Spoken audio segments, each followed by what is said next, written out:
everyone, welcome back to Sunny Live Show. Thank you so much guys for tuning in. I'm here to update you of what's going to happen on the river from the 27th to the 1st of July 2022 on Monday.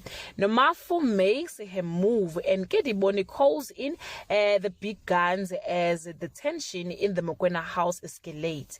Lindiwe learns new information that unsettles her on Tuesday. Lindiwe confront an unrelenting enemy while Zolani struggles to make a decision on Wednesday. The two queens are happily planning each other's downfall while the competition for cobras intensifies and Kwezi decides she'd rather not disappoint her father on Thursday. Lindiwe gears up to deal with the thorn in her side while the Cold War between Angelina and Paulina continued to rage on Friday. Nomafu finds herself in store for a terrible surprise and Paulina drops a bomb that threatens to tear the Mkwenas apart. Guys, this is all I have for today. You can leave your comment below and share your opinion. Bye.